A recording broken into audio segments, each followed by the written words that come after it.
Missed an episode of your favorite podcast? Choose from over a decade of content in our archives, not just the latest episode. All free at GCNlive.com. This is your call to action. Get prepared, America. Economy, survival, energy, disasters. This is USAPrepares.com. Informative radio, educational radio. Interact now by emailing instructor@USAPrepares.com or text at 434-390-7953. Class, please take your seats. Now, your instructor, Vincent Finelli. Everyone all set, cocked, locked, blissed? Dr. Shealy, are you blissed? Yes.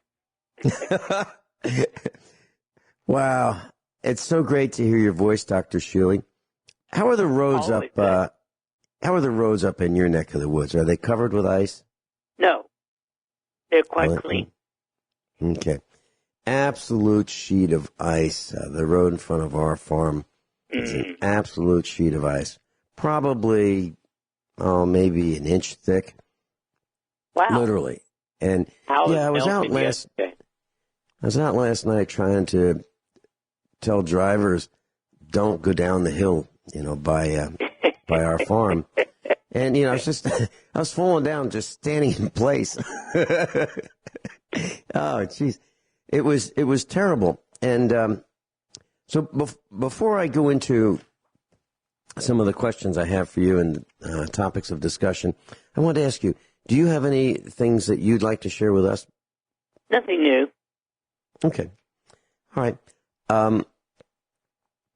So I've been thinking for quite a long time, Dr. Shealy, how does it all end? I'm talking about humanity. I don't mean to be morbid, but I think I figured it out. I really do. Last night, it came to me.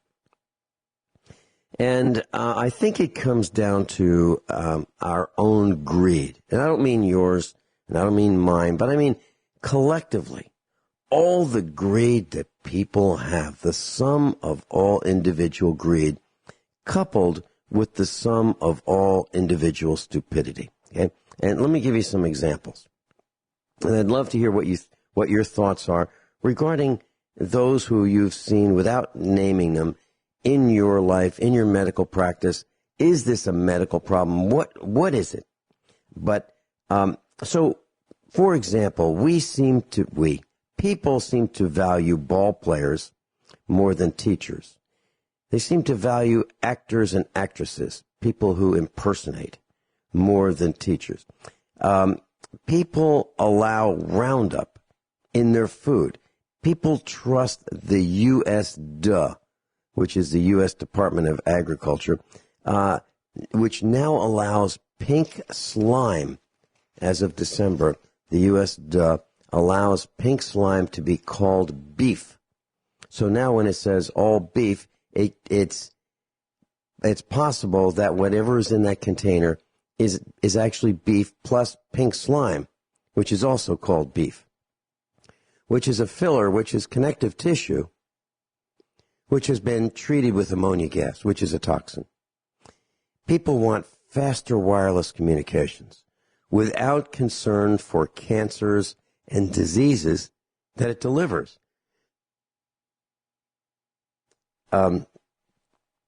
People are so energy wasteful that they don't shut off unused lights. People will trust computer-controlled cars to drive them around. People speed and weave and race each other to get there first, even on icy roads, in the fog and in the rain, for their own individual greed.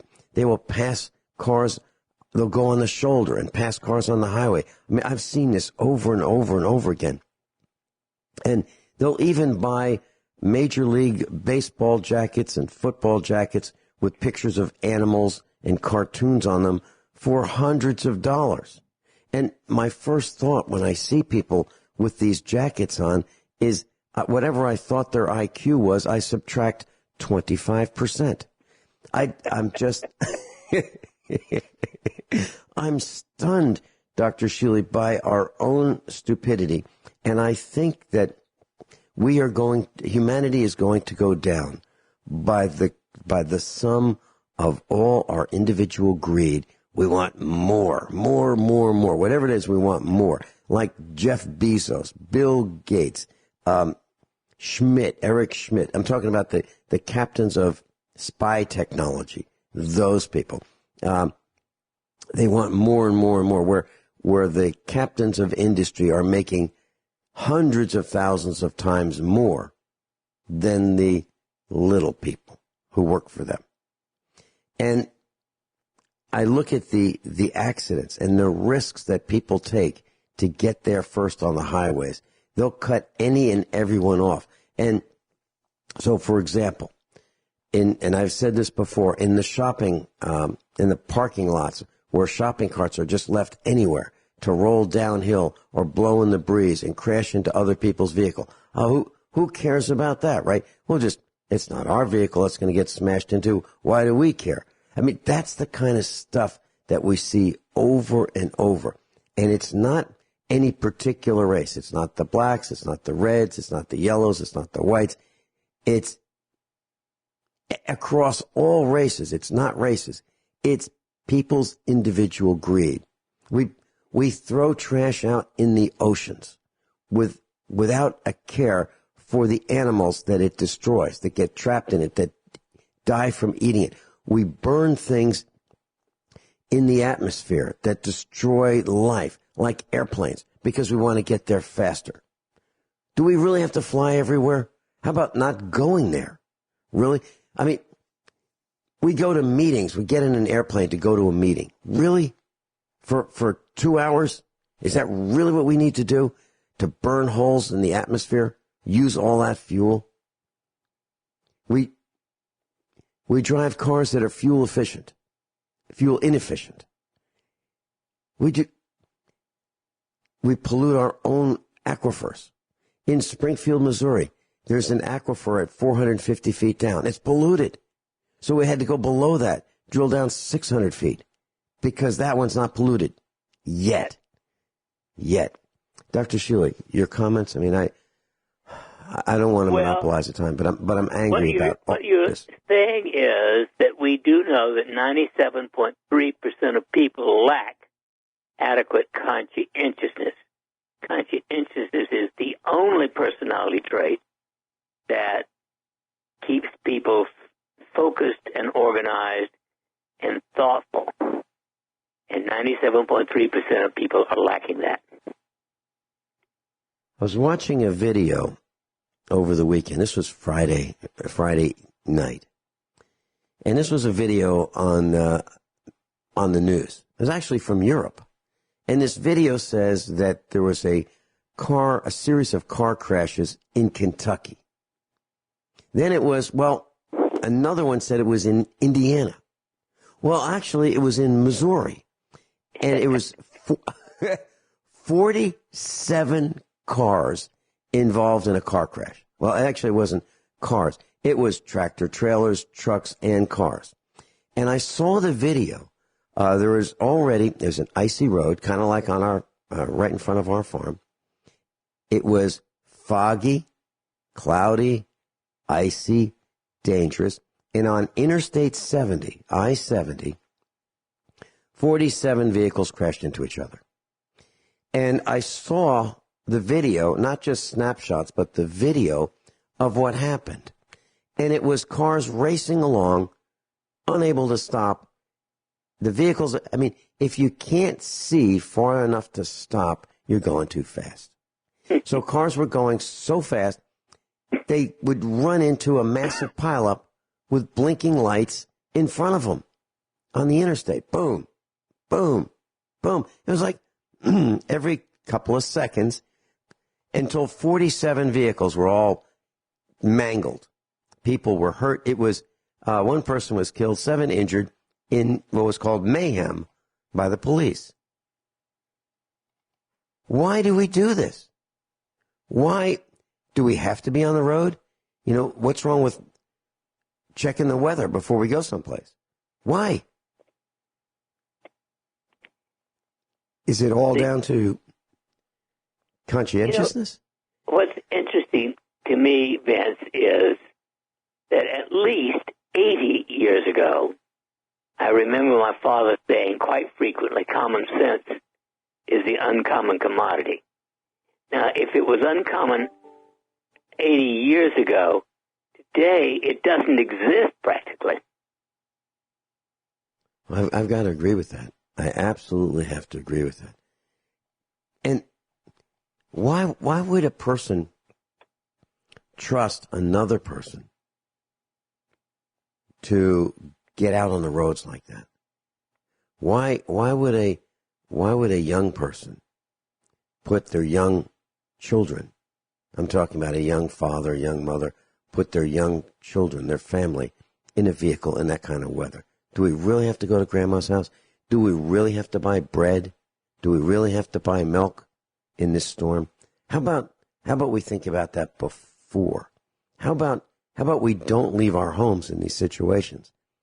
I'm believe it or not, this may sound self-centered, but I'm more concerned about the other people on the road than I am about me. I'm concerned if I'm in the slow lane and I happen to be in a hazardous condition. Let's say it's raining like mad, just rain.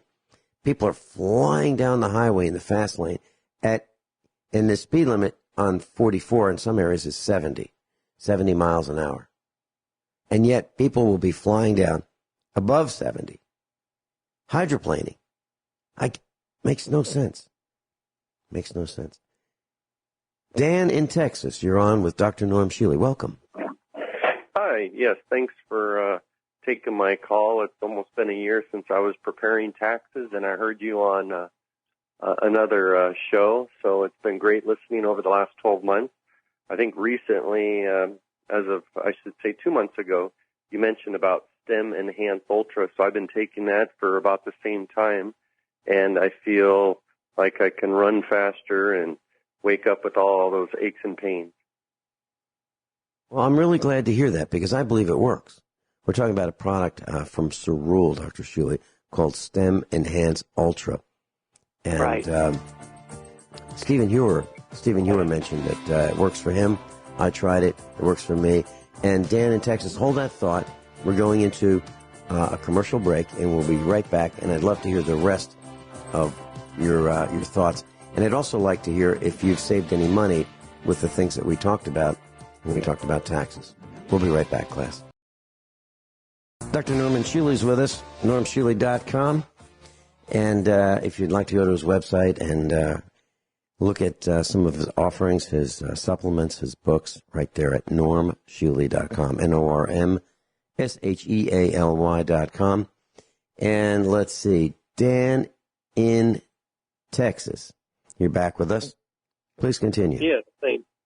That reminds me, I take Dr. Shealy's magnesium gel that I put on every day, so it's just a 1-2 punch knockout for the pain by using his for about 6 months, and then those new pills that I started taking about 2 months ago. So it's just great that all the information you have, and I actually used my microwave today to kill all the crap that's on my sponge. But as soon as I pushed the button, I ran away, so I didn't use radiation. I knew, and only use the microwave. Yeah, I love and it. I've been doing that for 20 years, so I do use I tell people I do use a microwave, but just to kill all the bacteria on my sponge. Very good. I love it. Dan, did you save any money with the tax information that we gave? My wife and I, about this time last year, decided, okay, let's take a hobby and try to make a business of it. So we use our garden in our backyard, and agriscaping.com is not my website, but not to plug anybody else, but I basically, beginner gardener, have tried to make my backyard and front yard, everything in the surrounding of my house is edible, and try to turn that into a business. So I know interestingly, I've been proposing that for years, if you have a yard, instead of planting a lawn, you should plant vegetables. Mm-hmm. Correct. Well, I totally agree with that, Dr. Shealy. And now in Orlando, Florida, several years ago, the city decided to fine this family $500 a day for doing exactly that. And I called the city, and I talked to City Hall, and I talked to left a message for the investigator, and I said, I'm going on the air, and I'm going to be airing exactly what you guys are doing. And do you know that they called back, and they felt threatened by us exposing them, and they stopped the fine, and they revisited the city ordinance. Who says that a little bit of complaining doesn't help? Yeah, there you go. So, Dan, I'm really pleased that you've done that. Now, do you have some health questions for Dr. Shealy? Yes. I just want to say that, first of all, as I take a sidestep, Survivor's DVDs have been awesome. I've gone through the first DVD on that, so thanks for making me even more prepared if the guacamole ever hit the fan. One of the things I saw on the internet the other day was UVBI, and wanted to get your thoughts about ultraviolet blood irradiation therapy. Well, now, ultraviolet, I understand the use of ultraviolet for, enhancing the vitamin D absorption and that sort of thing, but I don't know what you're talking about. Okay, so what I guess it's been around for 100 years, or no, I'll just say 70 years, but where you basically go to a doctor and you take your blood out. I can't remember if it's 40 cc's, and then when it goes back into your body, it has ultraviolet that it runs through the blood to make your body more immune. Because I think what happens is sometimes my immune system goes way down. So I was thinking, besides taking all this other stuff, maybe this would be helpful to help my immune system, like basically get a re-kickstart.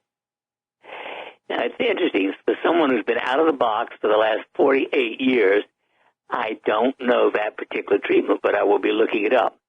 I've heard the word mentioned, but I've never thought about it.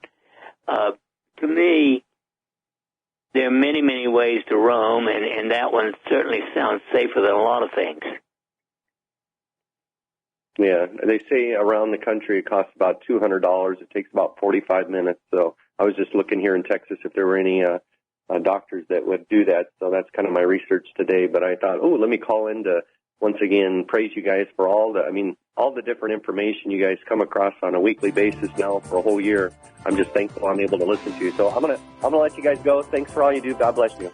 Dan, before you go, really quickly, something that Dr. Shealy can tell you about to jumpstart your immune system is an IV of vitamin C, the Myers cocktail. Do you want to hear about that? It's only $165. Yeah, Dan, stay with us, and Rosie will be right with you. Dan, stay with us, please. Dr. Norman Shealy's with us. Dan's with us. Rosie, you're up next. Dan, I wanted Dr. Shealy to share with you information about the Myers cocktail, of which I have experienced many times to jumpstart my immune system. And it's a lifesaver in many respects. Dr. Shealy?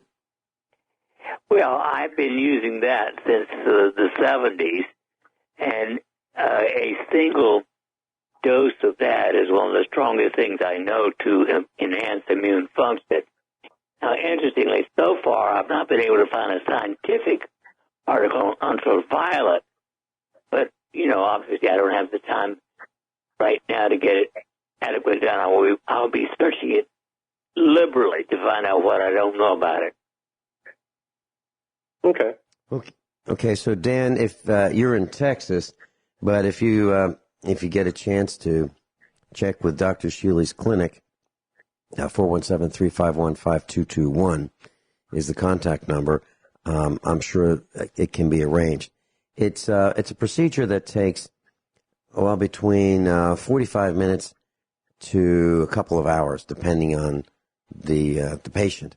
For me, I like it to take a couple of hours. I like a slow drip, and it's got a lot of vitamin C, between 50 and 100 grams of vitamin C, and it's got magnesium, and it's got the B vitamins, all in an intravenous infusion.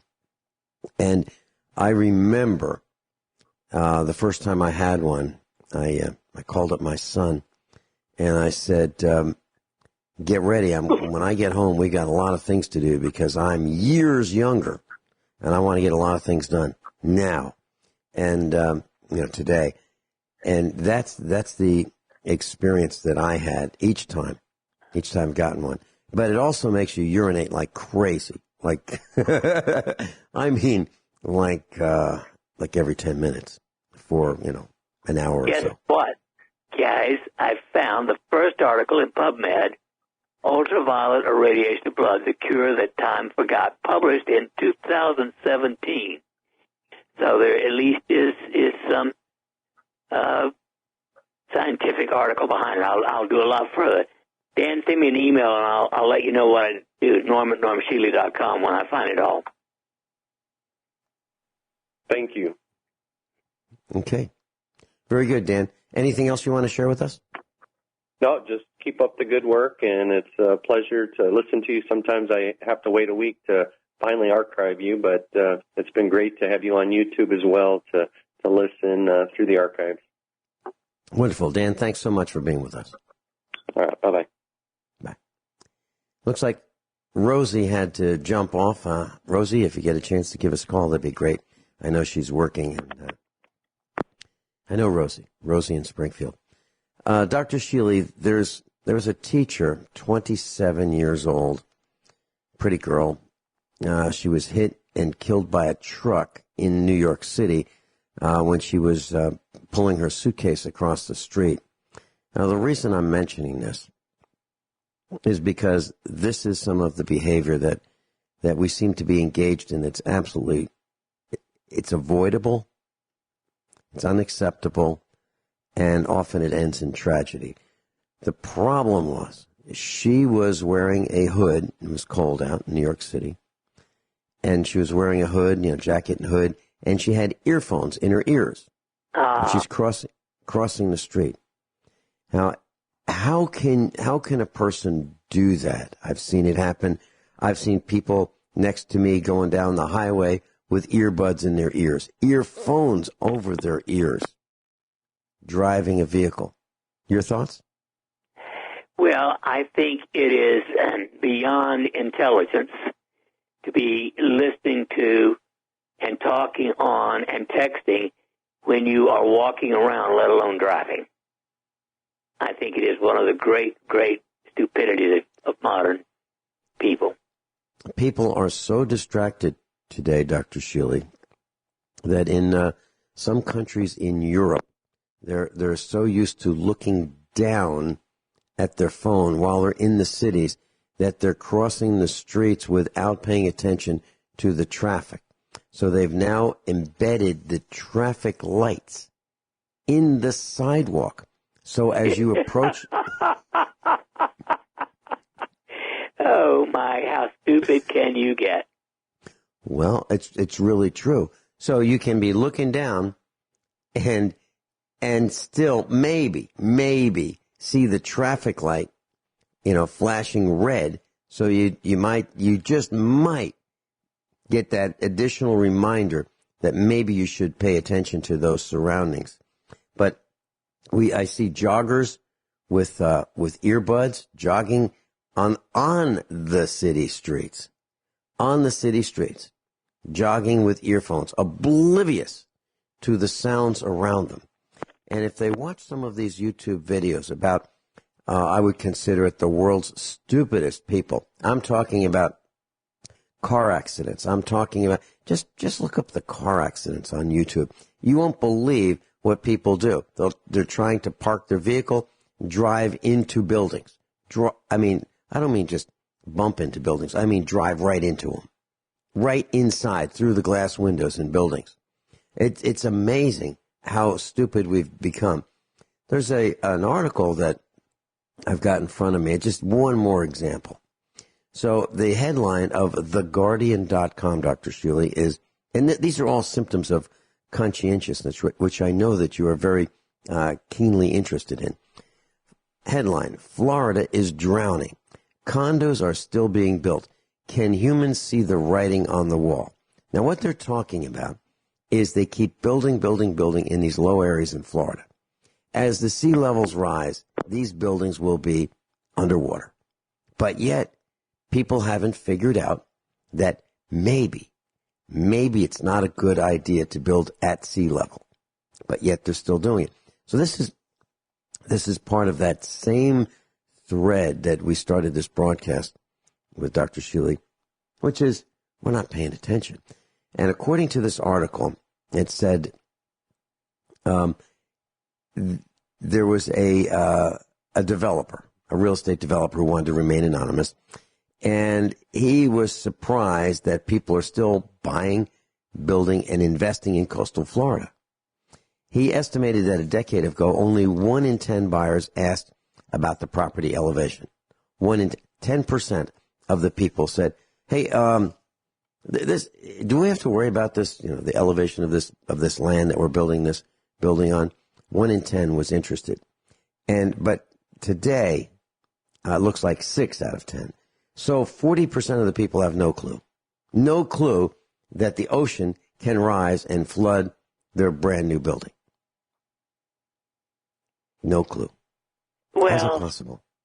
Remember, 97.3% of people are beyond stupid. Okay. There was a NASCAR race, the Daytona 500.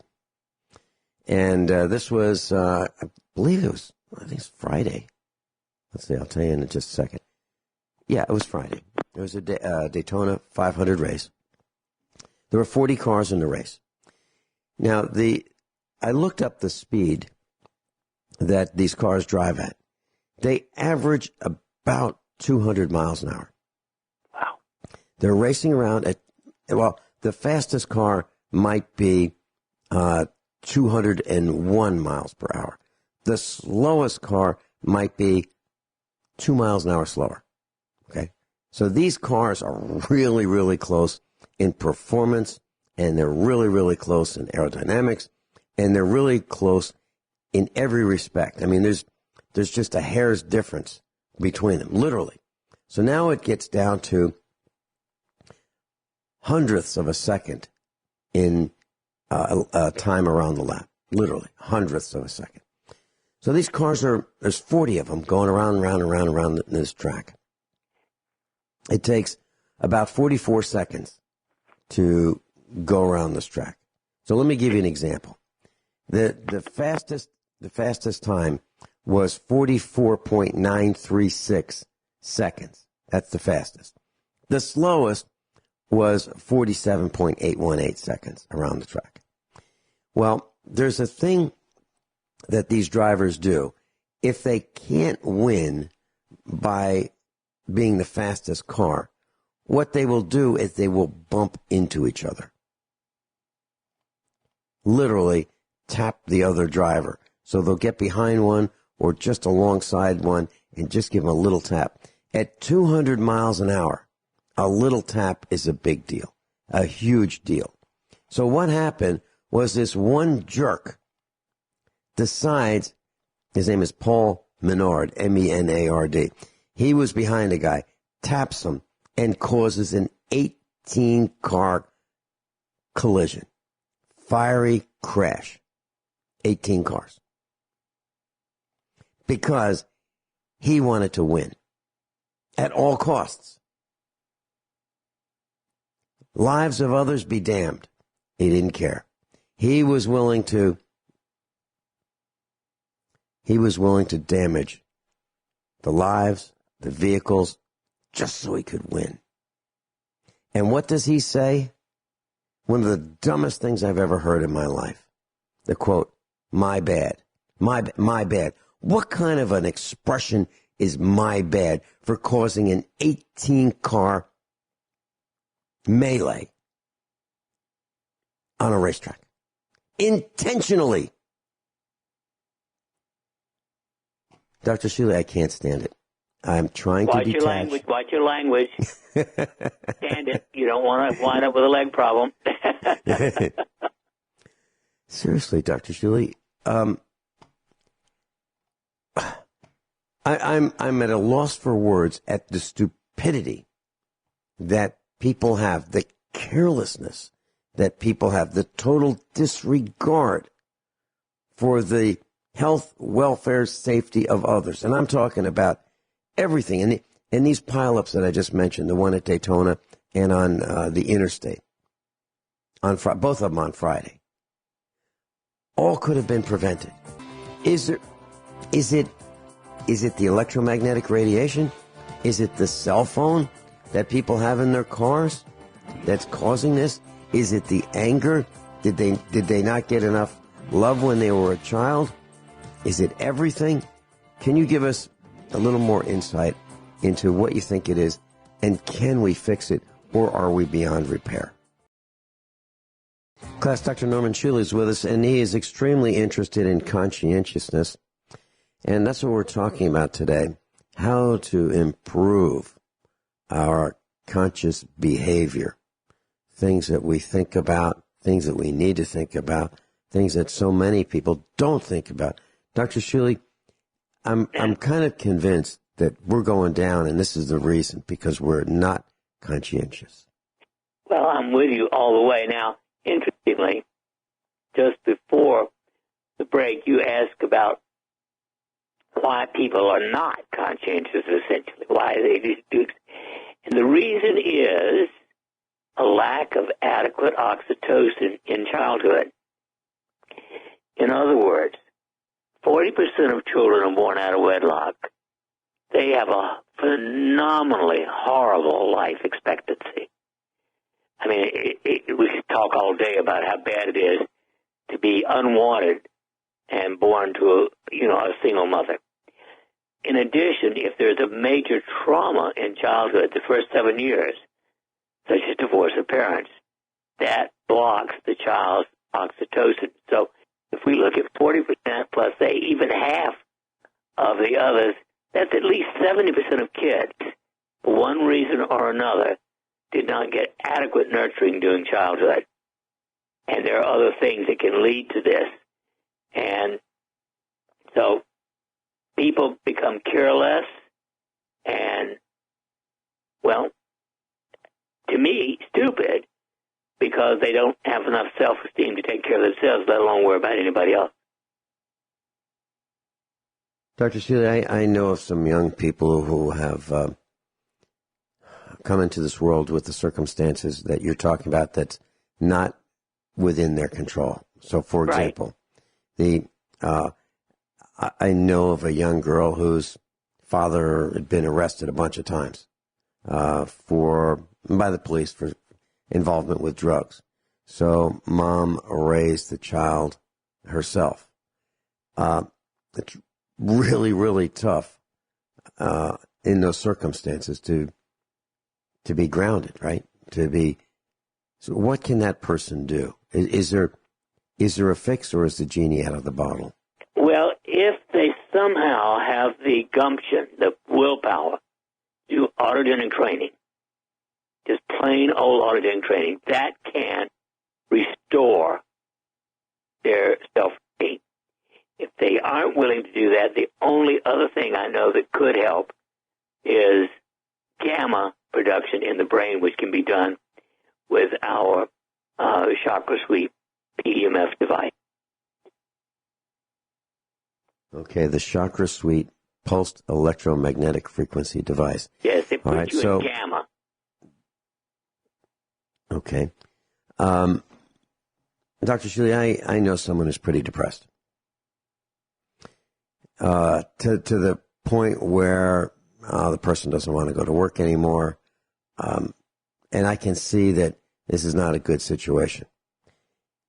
Is this a case for the PEMF chakra suite device? Is that what we're talking about? Certainly worth trying. We would know within an hour or two if it's going to work. Okay. All right. Well, Dr. Shealy, the chakra suite PEMF device that I have, if I bring this over to this person and say, would you try this, what would be the recommendation? Where would we put it? How would we put it? Put a baseball cap on and put it on the head. Okay. Lying down, standing up, sitting, reading, watching television. Doesn't matter. Doesn't matter as long as it's on the head. Okay. And what would be the first sign that I should look for an hour later? Well, their mood. You can tell quickly what their mood is. Okay. And talk to them and ask a few questions. Okay. And then should we try it again tomorrow and the next day? Should we do it for a week? Yeah, it's probably going to take a month to 3 months, someone like that, because they're almost as bad as a narcotic addict. Okay. All right. When we come back, I've got some questions about, this is unbelievable. Scientists are saying that, well, let me read the headline. Race is not biological. It's a social construct. Scientists think ethnicity does not determine health risks. I can't believe what I'm reading. But can we talk about that when we come back? Race is not biological? Really? Dr. Norman Shealy is with us. NormShealy.com. Everyone all set? Cocked, locked, hour number 2 of USA Prepares. Dr. Norman Shealy's in the front of the classroom with us. Rosie in Springfield, welcome. Hi, Vince. I'm sorry I lost my signal earlier, but you had mentioned the weather, so I had planned on taking off work Friday because I knew it was coming so I could stay off the roads. So with my 3-day weekend, I'm ashamed to say this, but I went to your expo, 5-6 years ago, and I bought some movies, some DVDs. I loved your expo, by the way, but I'm ashamed to say I didn't watch the DVDs until this weekend. They were, do you remember Dr. Vickers? Absolutely. Dr. Patrick Vickers in New Mexico, because he'd be arrested if he spent time in the United States with coffee enemas. Yes. And other treatments for cancers. Yes. Yes. The Gerson therapy. I bought his DVDs in 12 hours. That's what I did this weekend. I watched 12 hours of those DVDs. Very good. I wished I would have watched them 5-6 years ago. I don't have anything physically wrong with me other than just being, like fatigue and wore out. Like the caller said before, on the immune system, building it up, watching these DVDs, if you do the Gerson therapy, it seems to take all that problem away. My question was, we have well water, and you had mentioned the aquifer being poisoned. How do we test our well water with all the chemicals that are in it? What do they test for? Are you asking me or Dr. Shealy? Dr. Shealy, and then I was going to get his advice on the organic coffee enemas. There's a place in New Hampshire where we send blood, water. I've been reading about ultraviolet blood for analysis every several years to be certain that no poisons have crept into our particular aquifer. So, can't remember the name of it. It's been several years. About time to do one spring. But there are places that will test for almost everything. But none around here. Because I was told, we could just go down the road and get it tested. I think Nick has the one. Local health department, the state health department did not do anything useful. Yeah, I didn't they just... Rosie, the local health departments will check for biologicals, but they don't necessarily check for the chemical contaminants. Right. And from my perspective, here's my view on this. I know that we can test the water right now, and we can have some results, and we can say, well, it's pretty good. I guess it's safe to drink. But 20 minutes from now, that can all change. We had on the CEO of a well drilling company, and he said something absolutely riveting to me. He said that Richard Lineback is his name. He's a USA Preparedness instructor, and he's the CEO of a company that drills wells in your area. And that's how come we know that the water is polluted down to 450 feet. In Springfield, Missouri, we have to go down 600 feet to get drinkable, more safe water, because we polluted. Meaning they polluted the water down to 450 feet. Here's what he said. So there was this village, a neighborhood, and they had well water. And near them, up the hill a little bit, was this guy who bought this land, and he planted an orchard. And he sprayed his orchard. And the runoff from the insecticide that he sprayed on his orchard contaminated the well water of the people that lived near him. That could happen from your neighbor being so stupid as to use insecticides to make his grass greener. I mean, dumb things like that. He said something else that was quite riveting. And that is, so you have a well casing and for your well, and let's say it goes down several hundred feet. So a well is a hole in the ground, and they pound in a pipe, like a 6-inch round pipe that can either be galvanized steel or it can be plastic. They pound in that pipe, and then you put in a well pump at the bottom of that hole, and you pull the water out. Well, let's say you have a pothole on your road, and 18-wheelers are going up and down that road, and bump, bump, bump, bump, bump, through that pothole.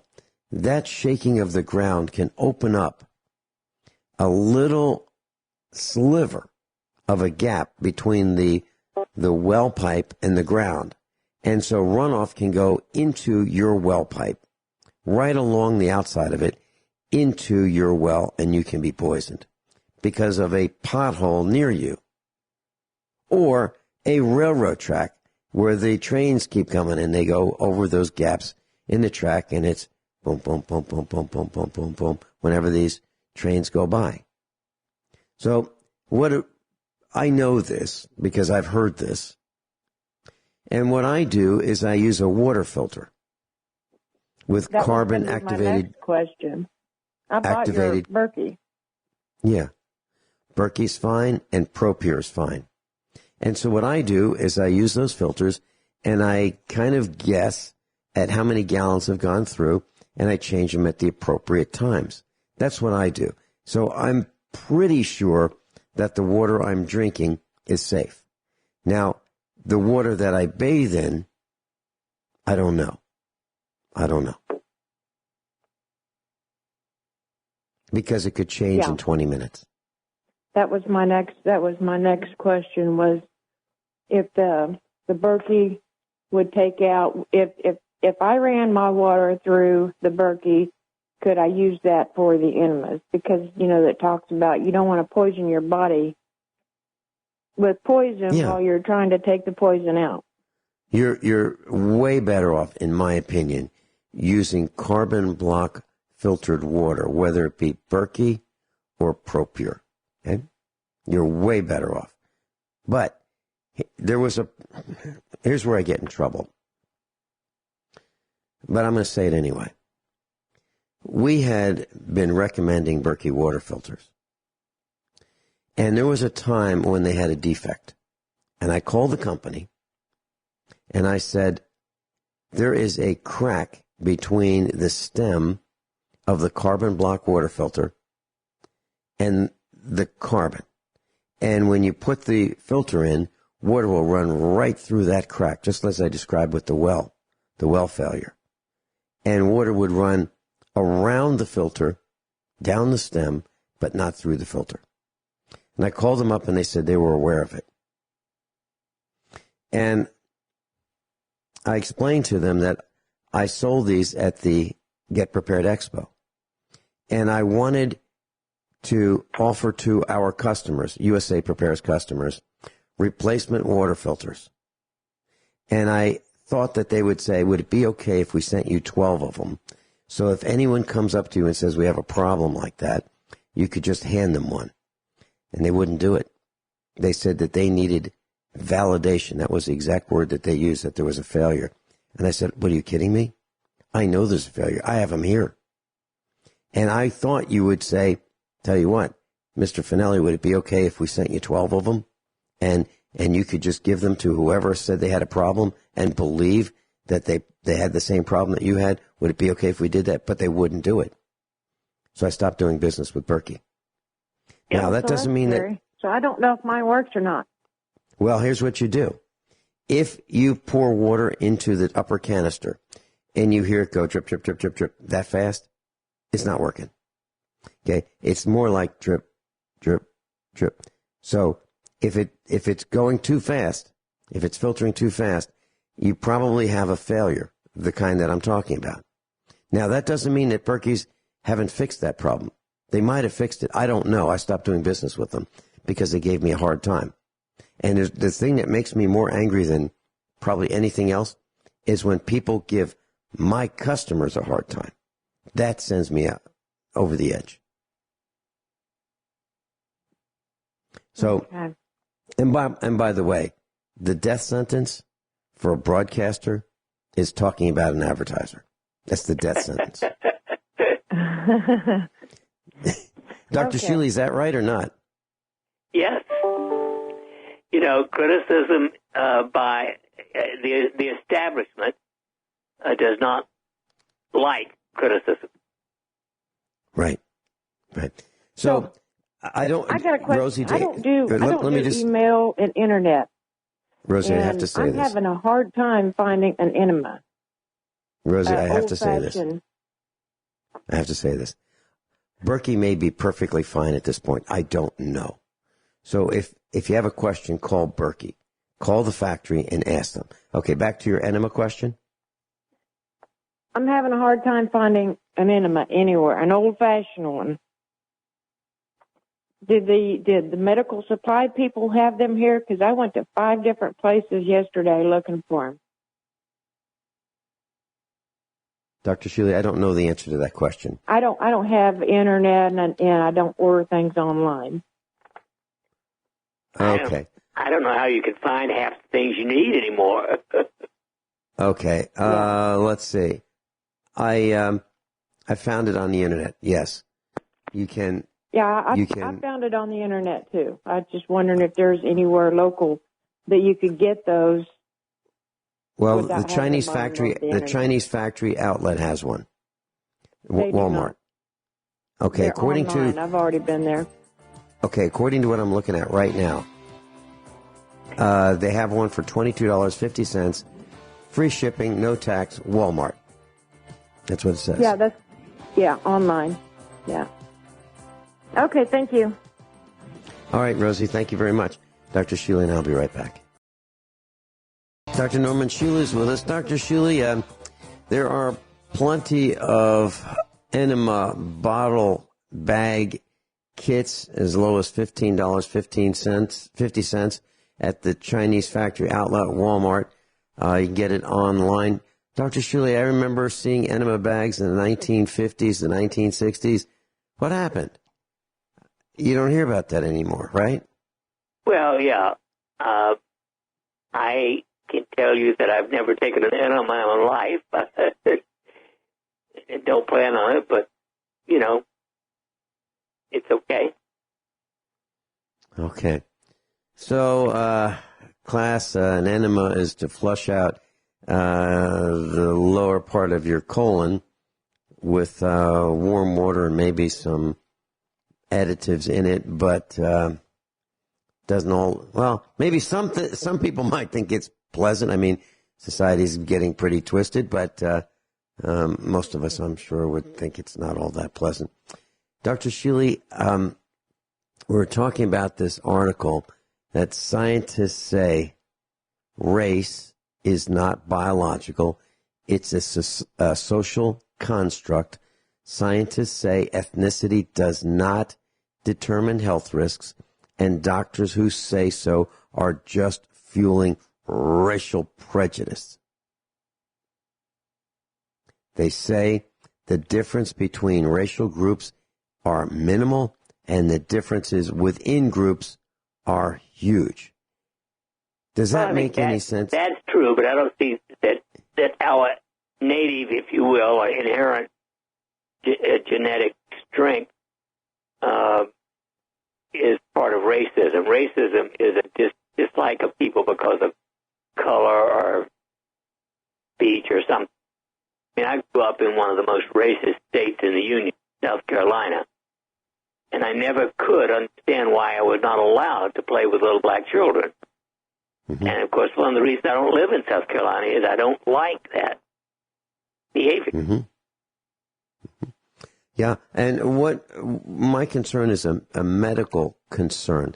For example, I learned many years ago that sickle cell anemia was something that happens to people of color, but hardly happens to people who are Caucasian. Well, and that's the sickle true. cell. Okay, so but people in the Mediterranean have a different kind of blood dyscrasia.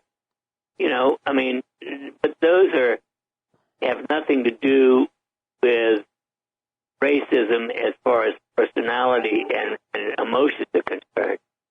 Yeah. No, what I'm saying, Dr. Shealy, is that it seems to me that there are medical differences that races have from each other that is not racism, the social construct, but it's a biological thing that absolutely does happen. So, for example, don't people that are born in some parts of the world have stronger teeth, more durable teeth than others? Oh, yeah. Okay. Don't people who are Caucasian, don't they have blood diseases that others don't? Don't people from Africa have diseases that people from Europe don't have? You know, for the most part. There are those differences that have nothing to do with whether people like different races. Right. It's literally a biological fact that there are differences biologically when it comes to diseases that people have because of their race. Not that it's not because of a preference. It's just biology. It just happens. Sickle cell anemia happens to more black people than to white people. But, so it's true, right, Dr. Shealy? Yeah. Okay. All right. And what I'm calling out is this article in the dailymail.co.uk that says race is not biological. And I think that's nonsense. I think race is biological. Well, of course race is biological. I mean, it's a genetic thing. Genes, by definition, are part of biology. That's what I'm saying. It's unbelievable that they're saying, scientists are saying race is not biological. That's one of the dumbest things I've heard, in a long time. Dr. Shealy and I'll be right back. I've got a question about breakfast. Got a question from one of our class. What about buckwheat for breakfast? Good, bad? What are your thoughts? We'll be right back. Class, Dr. Norman Shealy is with us. Dr. Shealy, last week I mentioned in response to people saying, hey, can you have another expo? Can you have another expo? I said, well, I might be interested if there was enough interest from people who would attend but would leave their cell phone at home. Now, I'm not talking about leaving their cell phone in their car. I'm talking about coming to a meetup without a cell phone in the car, okay? And certainly none.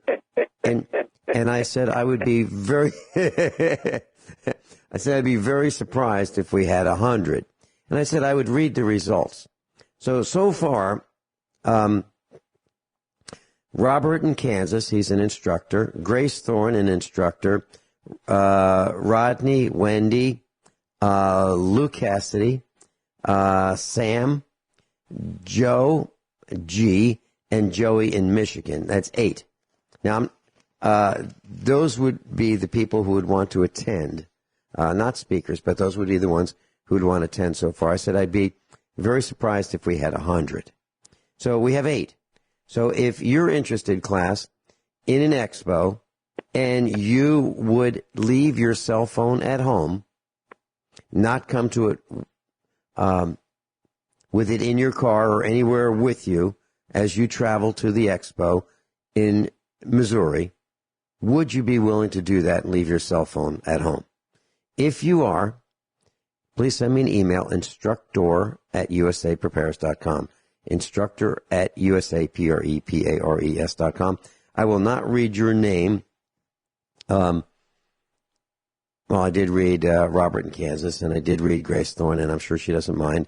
And Lou, I'm sure he doesn't mind. And Joey in Michigan, I'm sure he doesn't mind. But the others, I just used first name and maybe last initial. But, so if you're interested, I'd love to hear about it, and we might do it. But we've got to have enough interest to make it worth doing. Dr. Shealy, breakfast. I have a question from one of our class, Jean from Kentucky. Wanted to know what your thoughts are on cooked buckwheat for breakfast, growing sprouts from mung beans, broccoli sprouts, and what is a healthy breakfast? What are your thoughts to rebuild our health, starting with breakfast? Well, buckwheat is fine, as far as I know. Remember, 65% of all the rain in the country now has Roundup in it. Therefore, there's no such thing as a truly organic plant of any kind anywhere anymore. On the other hand, eggs, I think, are wonderful for breakfast. Bacon is wonderful. I like oatmeal, but my own breakfast is 60 grams of protein, which I get out of 1 3/4 scoops of whey protein isolate, 2 tablespoons of gelatin, 2 heaping tablespoons of peanut butter, old-fashioned, and 16 ounces of apple juice, all in a slush. And that literally keeps me satisfied 90% of the time until dinner. Mm-hmm. It's quick. It takes me about 5 minutes. I guess. By the way, I do add to that 11,000 ORAC antioxidant measurements of fruit powders. But there's almost no carbohydrates in anything that I eat there, except in the peanut butter. Okay. And then, of course, the youth formula, Dr. Shealy's youth formula, and Dr. Shealy's essentials, and vitamin D3, and astaxanthin, right? Oh, of course, and a few others. Mm-hmm. I do like my supplements. Yeah, me too. Dr. Shealy, I was reading an article about, well, this is back to conscientiousness and how stupid we are. So here's the headline, Daily Mail. Sofas and vinyl flooring are poisoning children. Scientists find high levels of toxins that affect brain development in children exposed to flame retardants. Goes on to say old sofas and vinyl flooring, particularly in public housing, contain hormone-disrupting toxins. Children exposed to these products were found to have high levels of toxins in their blood and urine. Researchers warn that these toxins can affect brain development and lead to obesity and elevated cancer risk. And then it goes on to say, children, it uses the word kids, I just substitute the word children, because kids are baby goats. Children who live in public housing where materials were commonplace have toxin levels in their blood and urine up to 15 times higher than those who aren't exposed. Dr. Shealy, your thoughts about hormone-disrupting toxins? Well, good grief, that it's everywhere. Interestingly, of course, the top of the list is pesticides again.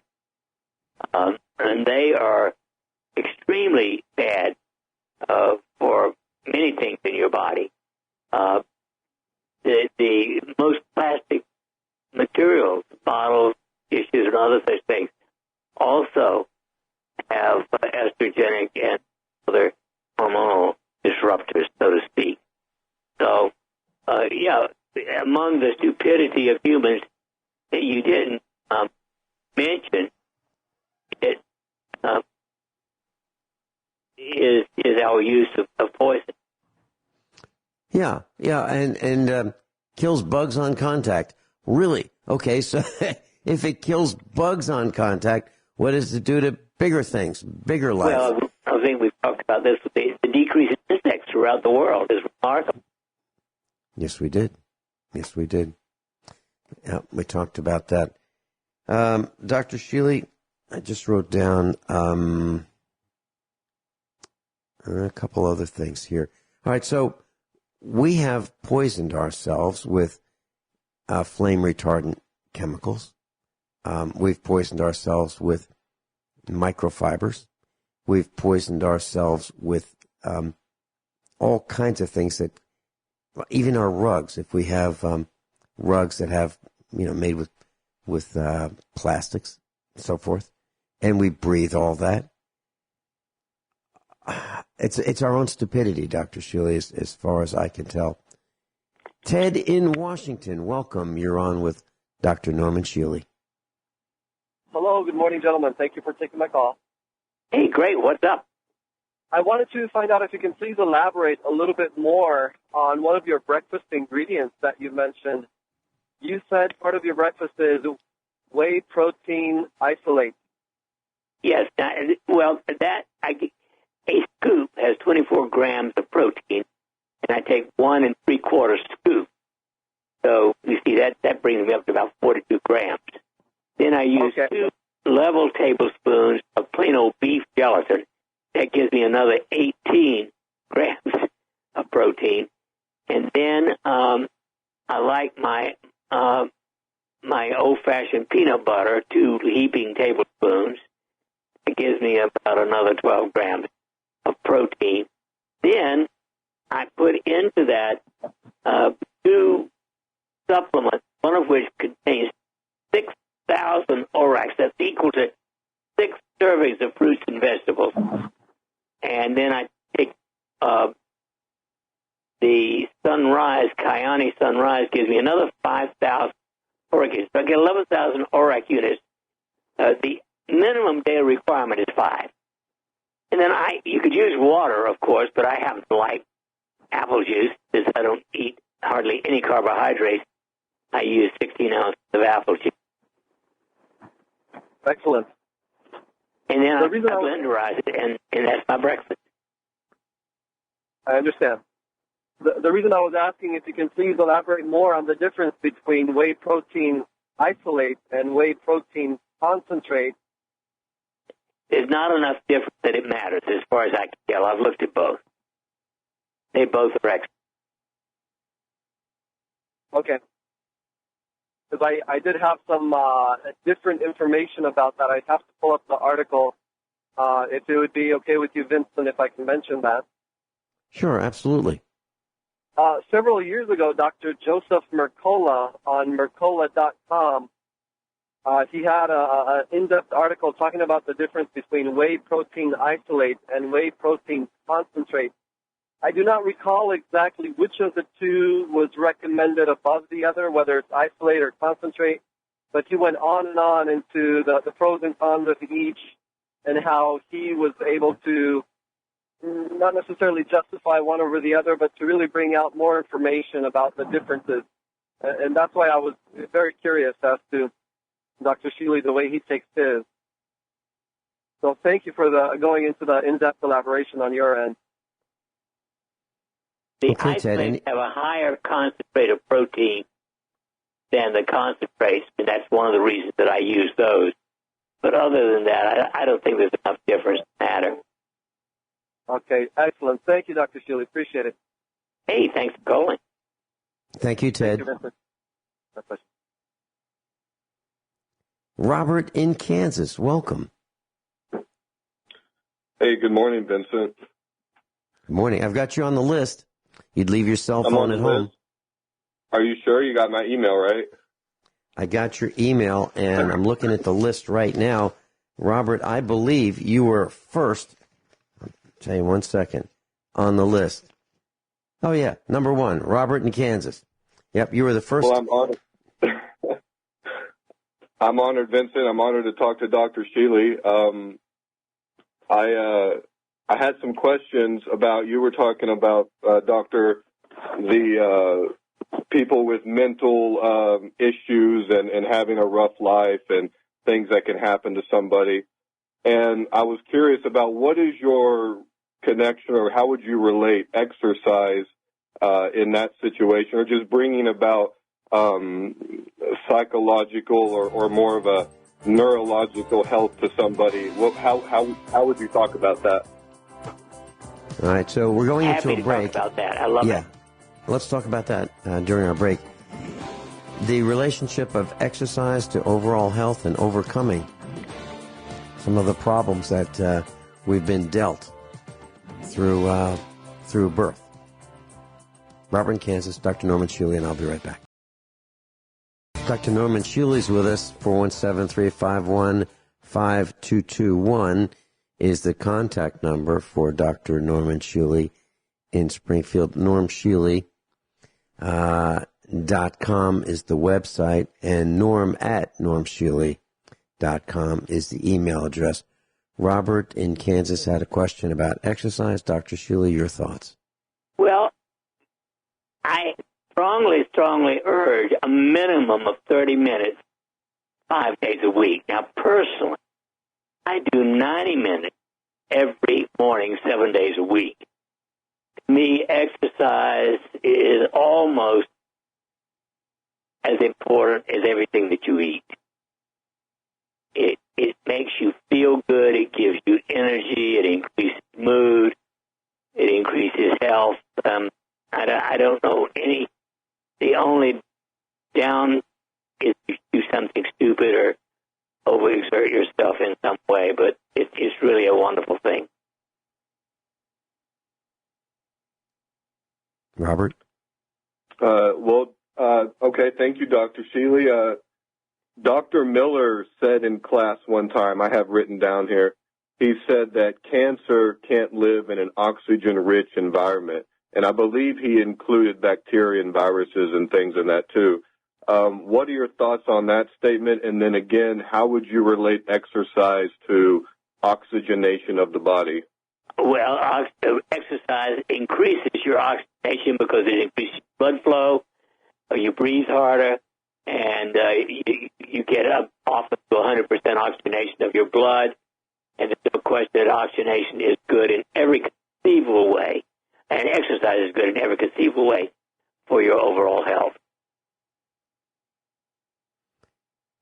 Do you believe it has cancer-killing capacity? Yes, of course. So here's the next question, Dr. Shealy. So for those of us who have an exercise bike in the house, is a prescription necessary to get an oxygen regulator and an oxygen delivery system so that we can exercise with oxygen the way you do? Is that necessary for... No, you can buy them over the counter. I went from I actually had two 95% oxygenators. I hooked them together so I could get 10 liters per minute, but then I bought a 10-liter single device. Okay. And how long do you exercise at a time with what level of oxygen? Well, I like to do 10 minutes on and then actually do 4 minutes with a very low level of oxygen and back to 10 minutes. That intermittent up and down actually markedly increases your overall effectiveness of breathing increased oxygen. Is there any downside to this, Dr. Shealy? No, I think as long as you're comfortable doing what you're doing, you build up to it. You don't suddenly do 4 minutes between, with low oxygen unless you've gotten accustomed to it. Okay. So you're talking about 10 liters per minute of oxygen riding the bike, then bring it down to 4 minutes at a lower level than 10 units, and then back to 10 minutes with that 10 liters again. Is that right? Exactly. Okay. And then do you do that? What is the total amount of time you spend on oxygen? Only 20. 20 minutes total. Okay. Okay. Robert, any further questions? Well, I would have some more. I don't think we have time. Is the next on my list is the alkaline or acidic, and I was wondering if that's why the shift in the body went to an anti-cancer state, was that you got oxygen and then you became alkaline as opposed to acidic, or do you have any comments on that? That is a great question and a great answer to you. Yes. Okay. Thank you. Well, Robert, I really appreciate your call. Class, and your question. And we just might have that expo if we get enough people interested. And Robert, you are number one on that list. Thank you. Oh, it'd be fun. It'd be fun, Vincent. Thank you for that. Thank you, Robert. Okay. Dr. Shealy, thanks for being with us.